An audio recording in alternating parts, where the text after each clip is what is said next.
Hi there, I'm Danielle Miller, and I want to welcome you to this webinar on Be the You Factor in your brand, not the X Factor. A webinar on how to boost your brand, establish your expertise, and dare to be different.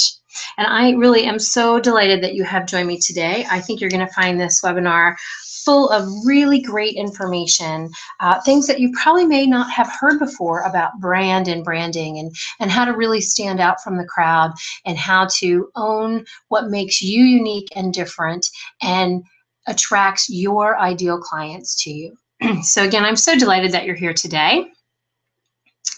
So we're going to get started right away. And first things first, as I said, welcome to this webinar. It's going to be about 40 to 45 minutes long. So get settled in, go ahead and get a beverage and a piece of paper and a pen so you can take some notes today. And also I've got a gift for you for hanging till the end of this webinar. So you want to stay till the very end for that so you can get that. It's going to be very helpful to you in regards to some of the information that I'm going to cover today. So you're in the right place. This training is for you if you're confused around branding, and marketing. It's all the same, right? These terms have been used interchangeably, particularly in the online space in the last several years. People tend to think that branding, and marketing are all the same terms and concepts, when in reality, they actually are very, very different entities unto themselves. They all work together, but they all are comprised of their own particular elements. And I'm going to talk about that with you today. This training's for you if you spent much of your time worrying about things like your website and your logos and your colors and your fonts, but you still don't have the results you want in your business. You still sometimes look at your website and doesn't feel like it really represents who you are. Your content is not updated. Perhaps you shifted your perspective in your business and it's not really reflective of where you are right now. You're not sure how to have a brand that gets recognized and remembered. You're doing all the things that you've been told to do around social media and posting and creating content, but you're still not standing out above the crowd. You're not attracting the ideal clients that you work with. You're not resonating with your right audience in the way that you know you can to make the difference that you know you can make. And one of the most important things, of course, is that your income is not reflecting the value that you bring to the table. What you know you can do for your clients and customers around the results that you get. And you just are not making the income and the revenue that you want in your business. So if any of these apply to you, you are absolutely in the right place today, and I really am delighted that you're here. So who am I? Who is this woman talking about branding anyway? Let me grab a quick drink of water. So I'm Danielle M. Miller, and I'm a branding specialist for women entrepreneurs and small businesses. I take brands and I transform them from wallflower to wow in a way that feels resonant and aligned with who they are and how they want to stand out. I started 2008 with a life coaching side hustle while I was still employed as a special education teacher. I have a BS in special education, and I didn't know it at the time, but my core values had really undergone this major shift. And I wasn't happy. That's really all that I knew at that time, is I was desperately unhappy in the work that I was doing. That was work that I had absolutely loved very, very much. But there was administrative pushback and budget constraints, and really having my wings clipped around what and how I could teach made me very restless and searching for something else, and searching for autonomy, which was another core value that I didn't even realize was so important to me at the time.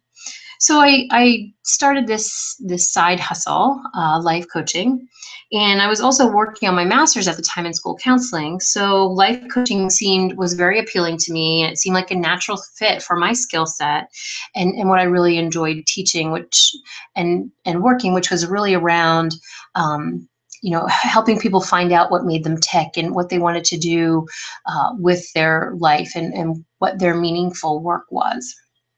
So as my coaching practice kind of limped along, it really was an expensive hobby at that point.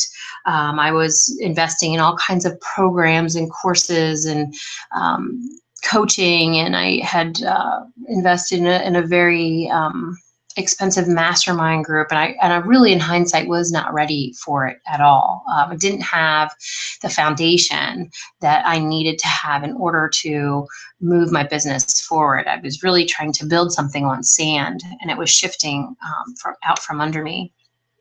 And as that was all going on, I ran into some pretty significant health challenges over the end of 2008 and 2009.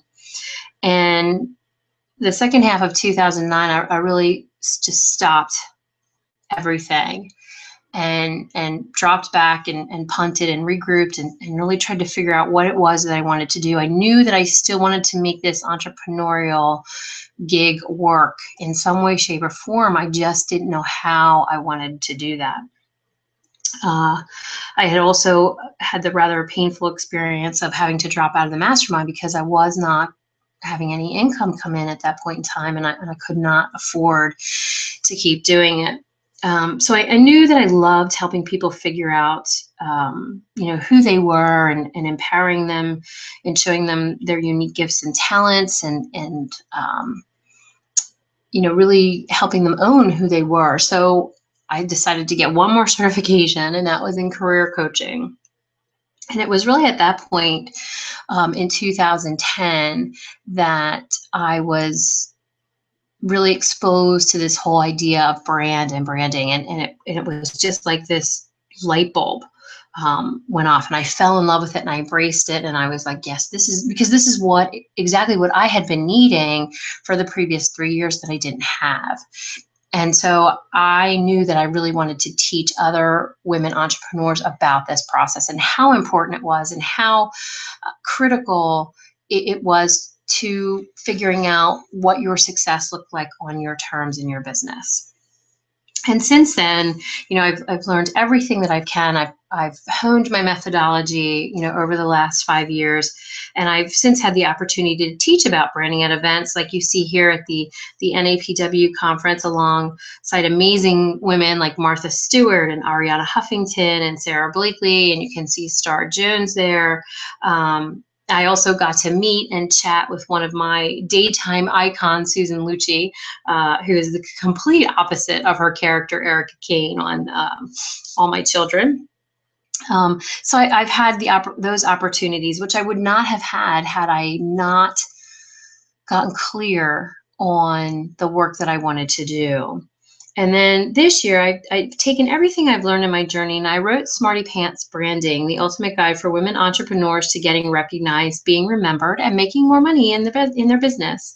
That book became a bestseller and got some great reviews, for which I'm so grateful and appreciative for. It seems like it's really helping a lot of women get clear on their brand and their business. And so that's been something that's been so wonderful for me, and something that I have been able to cross off my bucket list now. And they say that it really takes a village, and I believe that absolutely applies to those of us who are entrepreneurs too. I could not do what I do and have the life that I have, and been able to pursue the opportunities that I've had without my husband there of 30 years, and my 3 kids, my 2 sons who are in the military, and my daughter who has my most adorable grandson.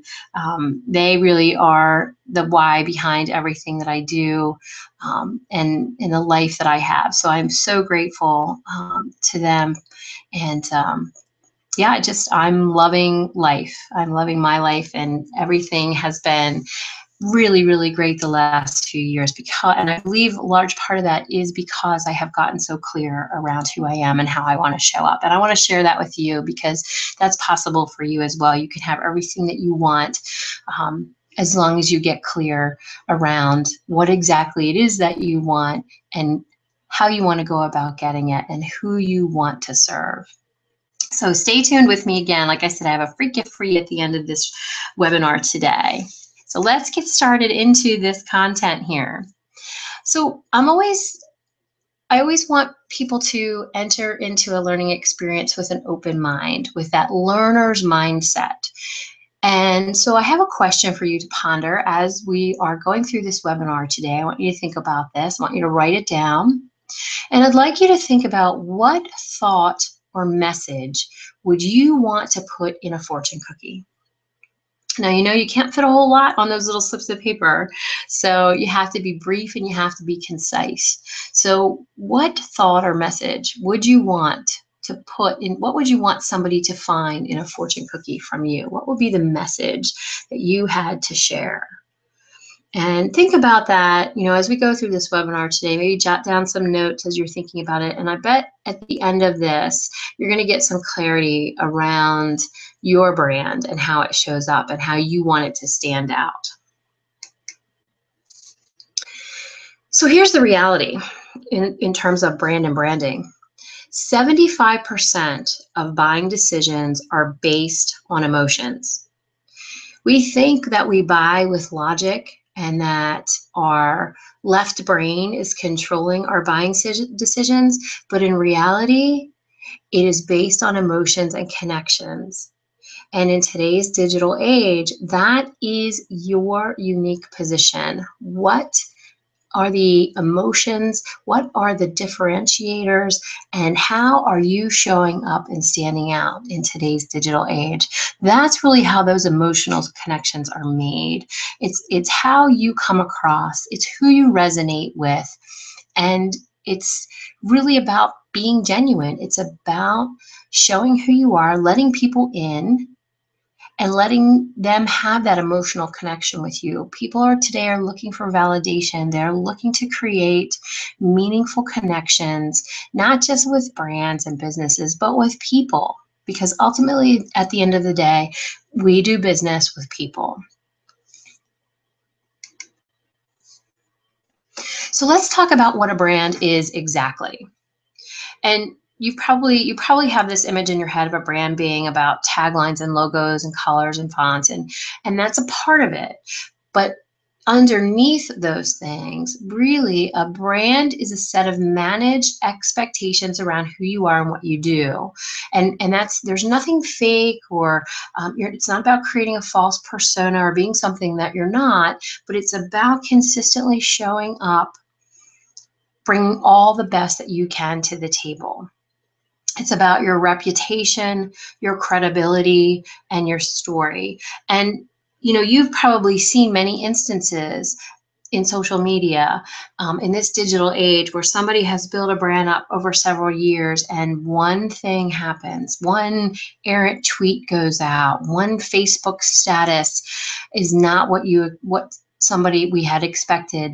And in a millisecond, all that brand equity and value that has been built, that person has built up, is gone. It happens that quickly, and it happens every day. Your reputation and credibility are the most important things you can do to protect and preserve your brand in today's digital age. So you have to know exactly what you want your reputation to be, your credibility. What do you want people to say about you? So it's about how you think of yourself and how others perceive you. You know, there's this saying that your brand is not what you say it is, it's what other people say it is. And that's true to a degree, but I would rebut with this, and that is the fact that you get to drive what is being said to begin with. You know, you control those managed expectations. You control how you want others to perceive you. And it's not being something you're not, it's being the best of who you are and showing up consistently as that. It's really the imprint that you leave behind each and every time. It's like your energy essence that's left behind. So imagine if you went to a networking event and you were mingling around with, you know, lots of groups of people, and there were hundreds of people, and you managed to connect with a lot of people, and you engaged with them, and you had great listening skills, and you really were interested in what other people had to say. Imagine the imprint that you would leave behind, what others would say about you. So that's really what a brand is. It's a promise that you make to show up consistently and bring all the best that you can to the table. I'm going to grab another drink of water here. So really thinking about your brand as this imprint that you leave behind, as an image, and start thinking about, what is that? What exactly does that look like for you? So let's talk about the difference between brand and branding, because there's a huge difference. And I see these terms used interchangeably, and I have to tell you, it kind of makes me bonkers, because a brand, as I said before, and we talked about what those things were, it's really the inner work that goes on. So those managed expectations and that credibility and that reputation all stem from your core values and your why, and defining that brand experience that you want people to have with you, keeping your brand promise consistently, and the feelings and emotions you want to evoke. I mean, how do you want people to feel after they've had an experience with you? So I think of this as the cake.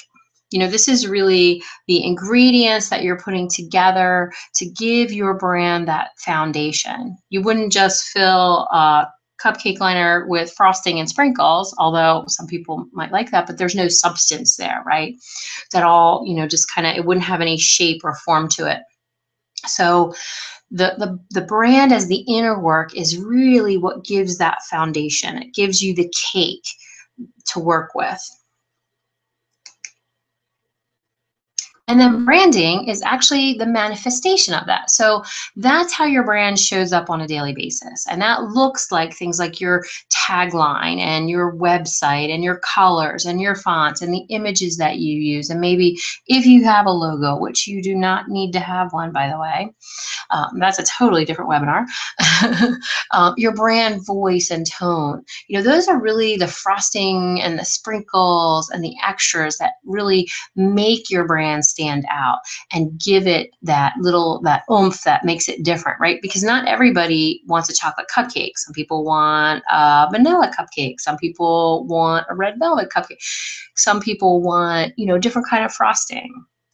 So that's not your job to appeal to everybody. Your job is to figure out, exactly what those inner elements, those ingredients of your brand are, and then how do you want that to show up on a daily basis? What's the sprinkles and frosting for you? So what can your brand do for you? And, we often talk about the importance of a brand, and you may be thinking, okay, so a brand is important, but what's really at the end of the day, what does it mean and what is it going to do for me? So here's a couple things that your brand can do for you. It will help you make better decisions in your business. And why is that? It's because you're going to have clarity around your core values. You're going to have a very clear mission and vision defined for yourself. You're going to know what is your line in the sand. So you're not going to necessarily follow every marketing strategy or the latest marketing tactic if it doesn't fit with your core values, if it doesn't fit for your business and your brand. You're going to make so much more clear decisions because you're going to have that piece in place. It's going to showcase your strengths and your gifts. A resonant and aligned brand naturally showcases your strengths and gifts, because that's where your zone of genius is, and that's where you're playing every day, and you're owning that. So many times we tend to downplay those things, but those are really what will help your brand stand out from everybody else. And it gives you a platform. What's your message? What will be different because of the work that you do? What's the results that you get for your clients and customers? A strong and aligned brand elevates perceived value. Think of the difference between buying a pair of sneakers at Walmart and a pair of Nikes. There's a huge perceived value difference. At the end of the day, they're sneakers, right? But one is instantly elevated in your mind as having more value. So that's what a brand does. It elevates the perceived value of the work that you do. because you also own that perceived value as well. It gives your personality a chance to shine. It gives you a chance to be you in a genuine, transparent, authentic way.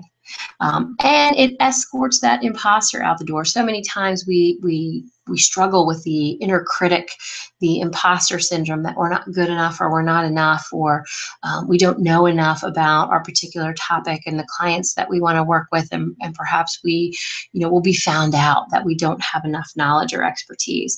And when you have a strong brand, when you've got all these elements in place, that is so much more it's just not there for you, because you're focused on so many of these other things, so many of these pieces that you have in place and have clarity around, that your imposter doesn't really get a chance to rise up and raise her hand and say, hey, look at me. She just doesn't, because your brand is so strong. So let's talk about the 3 C's of branding, and what does that mean for you and your brand. So you know how when you go to the eye doctor, and you've noticed that you're holding papers further and further away from your face, and so you think, well, I better go to the eye doctor and have my eyes checked. And they put that funky machine up to your eye, and the optometrist or ophthalmologist, flips the lenses, and he says, is that clear now? And you say, no. How about now? Yeah, it's a little clearer. How about now? Yeah, it's clearer yet. And then, finally you get this crystal clear clarity. And that's the first piece of branding, is getting clear. So it's a sharpness of image. It's having those elements in place and being absolutely solid on what they mean to you and how they show up. So clarity is really being clear in your brand, having no mistake about how you show up and stand out. And then you have consistency. And consistency is really about what is necessary for the sake of logic and accuracy. In a nutshell, does this make sense? So that's really what we mean when we talk about consistency in branding. It's not about that you have to be the exact same person every single day, right? We're people, we're multifaceted, we have different sides of our personality, but you know that what you're doing will make sense. So if you can think of somebody that a well-known entrepreneur, think about something they would do that would be completely out of character. That would be inconsistent with their brand and their message. So that's really what we mean when we talk about consistency. So when you're consistent, your brand voice and tone is consistent. The type of imagery that you use is consistent. The type of language that you use is consistent as well. If you are one of these people who, you're not one to drop the F-bomb in your language, and then all of a sudden you start doing that, you're going to throw people off. It's going to be very like, whoa, what's going on here? So you want to think about consistency in terms of, does this make sense for me, my business, and my brand?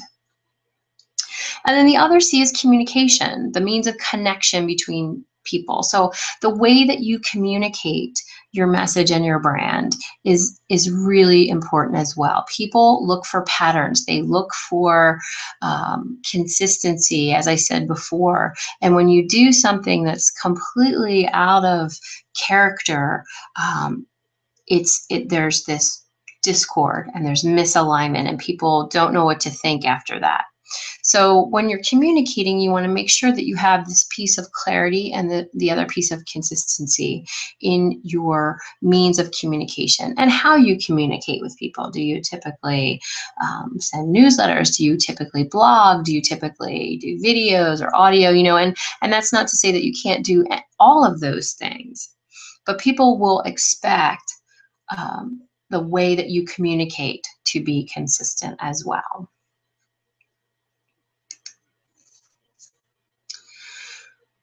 Why is important. So your why is really what clarifies your mission and your purpose. You need to be very clear on why you do what you do, why you want to do this work, what's behind it for you, what does it help you feel in your life?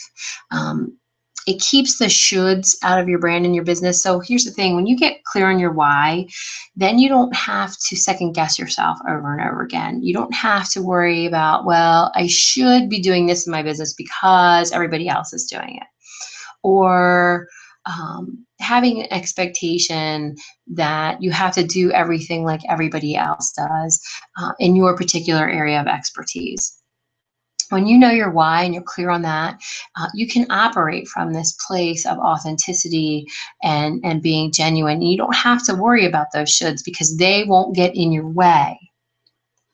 And your why is really the story you tell the world. It's why you've decided to do this work. It's why you've decided to connect with the right people that you want to connect with, to have those clients that you want to work with. It's really the mission behind what you do. It's the legacy that you want to leave behind. And it's an invitation to let the right people in. It's an invitation for your ideal audience and your ideal clients and customers because they will resonate with that why.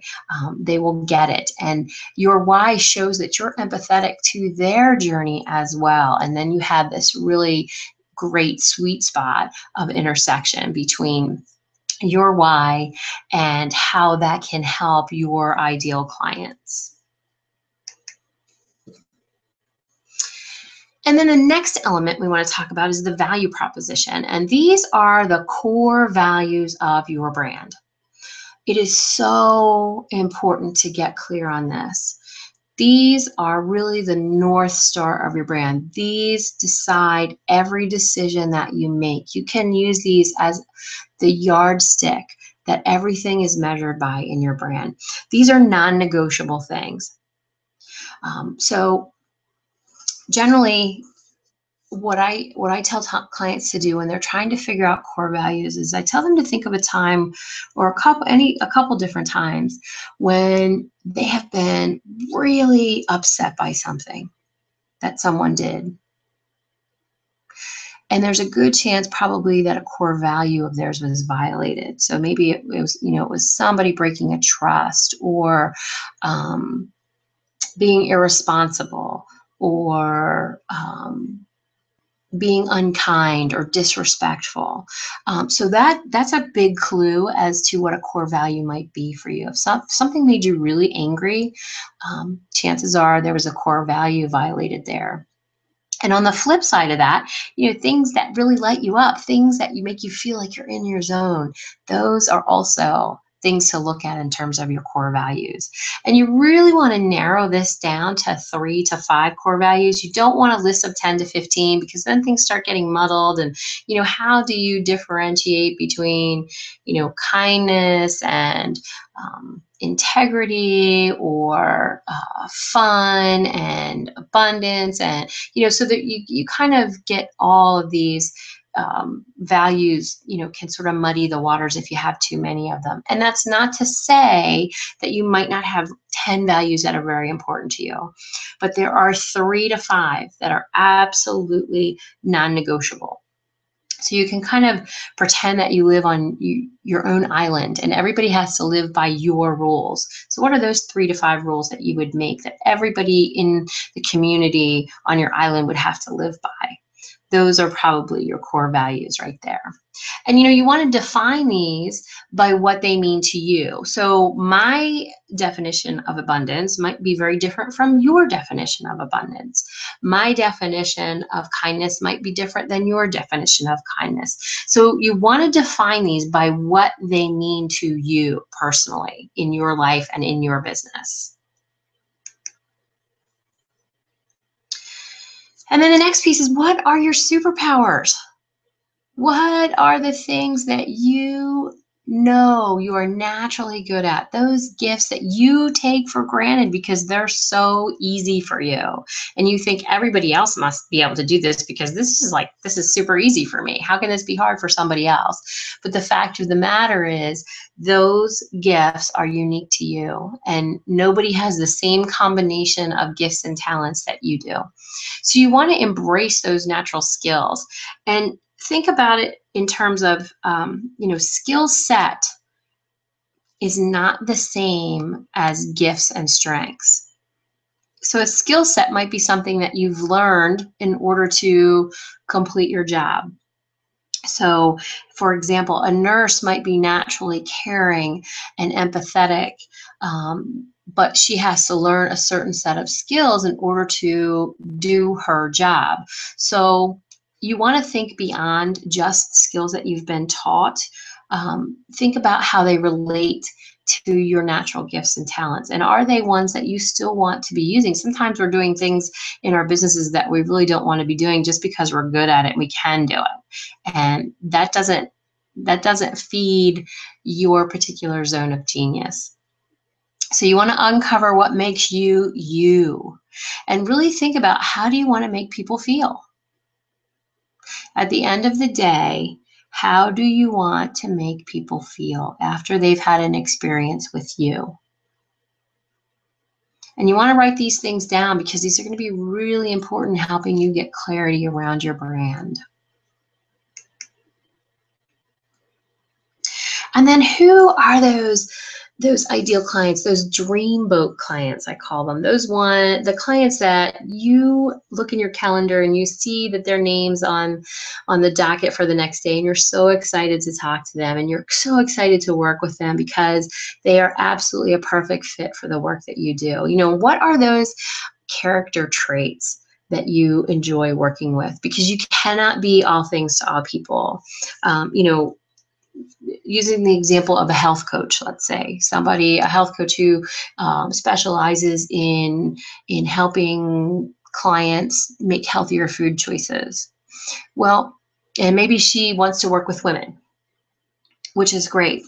But here's the thing, there's a big difference between a woman who's in her 20s and has 3 children, and her metabolism is different, and her needs are different, and her time and priorities are different than a woman who's 50, in her 50s, and maybe going through menopause, and has a different set of challenges around healthy eating.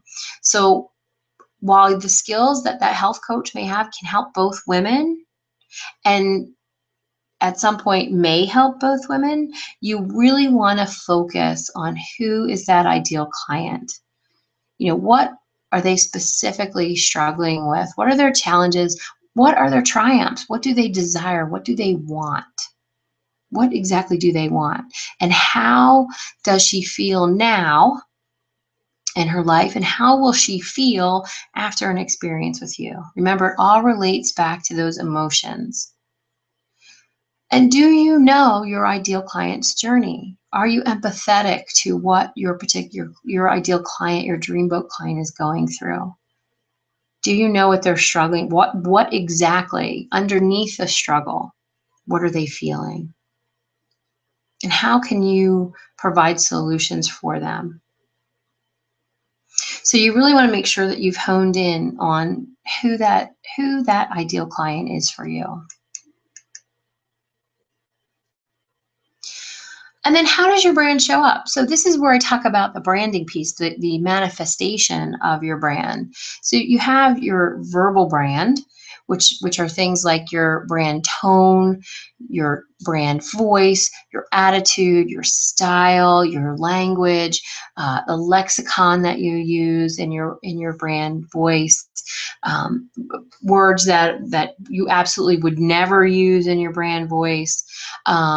Then there's the visual branding, which are the images that you want to use consistently throughout your visual brand identity, things like palettes, the colors, typography, the fonts, because all of these are touch points for your brand. All of these will evoke some sort of feeling for your ideal clients. And for your not ideal clients, because then they will self-select out if they are not your right people, right? So, when I first started out, I didn't really think about these things at all. I didn't think how they all tied together. And I just knew, I wanted my website to be my favorite colors, which were blue and green. totally inappropriate for the work that I do. Didn't really represent the vibe that I wanted to have for clients. It was terrible. It was horrible. And I was so unhappy with my website because I didn't know any of these things. I didn't really consciously think about them. And again, it's not about having a persona, but it's about how you want people to feel when they come in any way, shape, or form of contact with you. And so how can you do that in a very natural, holistic way? Well, part of my brand methodology is in using archetypes. And archetypes are an authentic, holistic, and natural way of being in business. They are grounded in psychology, intuition. So they actually, and remember, marketing is also grounded in psychology. So, they have a very practical aspect, but they also tap into that right brain creative side. And they speak to our ideal clients and customers in a subconscious way without even being aware of it. Archetypes are universal stories that appeal to us on some sort of subconscious level. And let me give you a real quick example. So let's look at a very famous brand, Harley Davidson. You immediately know a Harley Davidson person, right? They have a certain way of being. The company has aligned itself as a rebel archetype. They're very much the open freedom and the open road and challenging the status quo and doing things differently. And it's a very strong archetype that their ideal clients absolutely gravitate towards, even those you wouldn't think that are, right? So you've got sort of those natural rebels, but then you've also got doctors and lawyers who want to have a little bit of that rebel attitude in their life. And so they buy Harley Davidsons to have, to tap into that a little bit. So and they haven't really thought about the fact that, Harley Davidson's a rebel archetype. It's just something that appeals to them on a subconscious level that they want to have more of in their life. So archetypes are the perfect complement to the left brain side of business and marketing because they complement that linear logical aspect with that creative intuitive piece as well. And really, at the end of the day, they are a way to shortcut meaning. They're a way to create those emotional connections more quickly. So which archetype are you? Let's talk about these archetypes really quickly here. There are actually hundreds of archetypes available to us. There are 12 main archetypes that are typically worked with in business and marketing that we've identified as being the main archetypes. And we all have these archetypes within us to some degree, but there are ones that we are more naturally resonant with, ones that are activated at a higher level within us. So let's talk about these really quickly. So the first one we have here is the alchemist. And the alchemist is all about transformation and being a catalyst and taking their ability to heal others and using that for transformational purposes. They're very intuitive and they are very in touch with their spiritual side. And then we have the angel archetype. And the angel is also known as the caregiver archetype, and they're very interested in compassion and kindness and generosity and nurturing. And they are archetypes that are a lot of times put themselves last because they're taking care of everybody else. And then we have the creator, and the creator is a visionary and innovative and has a very imaginative spirit. And they are the first ones that are going to look at something and find 12 other ways of looking at the same thing and see patterns that typically other people do not see. And then we have the heroine, and the heroine is all about discipline and focus and courage and determination. And this archetype is generally found within the military or very skilled professions. And then we have the muse, and the muse is really the archetype of optimism and faith and trust and inspiration and encouragement. And then there's the networker, and the networker is all about building community and is very relatable and down to earth and wants to include everybody in what they're doing. You know, they're the kind of people that walk into a room, they automatically draw everybody in because they want everybody to feel like they belong. And then we have the provocateur, and the provocateur is very much the fun, live in the moment archetype. They have a lot of joy and they find humor just about in every situation and look for the light side of life all the time. And they love living in the present moment. They're not much for future thinking. They really like to enjoy the ride. And then there's the rebel, and the rebel is all about being a revolutionary and being a change agent and being an archetype that will challenge the status quo at every opportunity. And then there's the romantic, and the romantic is all about passion and commitment and enthusiasm, and is a very also a very in the moment archetype. They love being the center of attention and they love drawing everybody in, and there's often the ones that people naturally gravitate towards as having charm and charisma. And then we have the sage, and the sage is your teacher archetype. The sage is always learning, always seeking wisdom, always seeking knowledge, and wanting to learn what the next great thing is, and oftentimes has a difficult time taking that learning and putting it into action. And then there's the seeker, the exploring archetype, the one who's always looking to see what's around the next corner, the one who is all about being autonomous and having expanded possibilities and seeing the potential and never being satisfied for what is, but always looking towards the future to what could be. And then finally we have the sovereign, and the sovereign is the ruler archetype, and that archetype is all about responsibility and leadership and systems and being very savvy and taking control in given situations. And so each of these archetypes has their skill sets, has their natural gifts, has their natural talents. And typically we all have one that we gravitate towards more, what I call a leading archetype.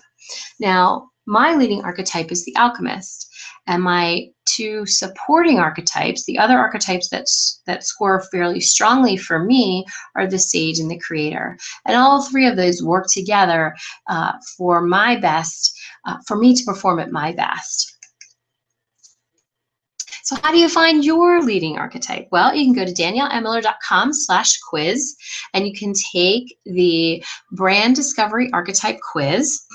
You can also go to daniellemmiller.com. There is a bar there that you can take the quiz on, and you can get your results right away. You do not need to opt in. But if you'd like a more detailed, in-depth report on your leading archetype, how it shows up for you, who else has your leading archetype, some examples of language, and what are some of the challenges of the leading archetype, you can learn that by opting in and getting your detailed archetype code discovery guide. So your brand is really you amplified. As you grow and evolve, so will your brand. It is not a static process. It's very dynamic. You have to get clarity on your brand by doing. That's the only way that you'll really start to figure out what are the core values that show up for you, who are the people that you really want to work with, what is the message that you want to put out there, and how does your brand voice and your visual brand identity show up. So remember that this is not a static thing. as you experience things in your business, your brand is going to grow, it's going to evolve, and you're going to grow and evolve with it. So what's next for you? Well, you can book a brand discovery strategy session with me by going to this link here, daniellemiller.com/brand-discovery-session. And upon completion of a jazzy little short form, you'll be directed to my calendar to set up a 30-minute time to chat. And again, I'm going to ask you some things about, your brand and if you've ever worked with a brand strategist before. And then you're going to sit down. We're going to sit down on the phone for 30 minutes, and we're going to talk about what's going on with you and your brand. And if you remember back earlier in the presentation today, I said I had a gift for you. So if you want to get some clarity around your core values, you can download the Core Values Exercise Playbook at the link that you see here. I'll give you some time to get that copy down so you have it. But this really is going to help you get some clarity around your core values. I've got some questions in there that will help you figure out those core values that are most important to you and your business.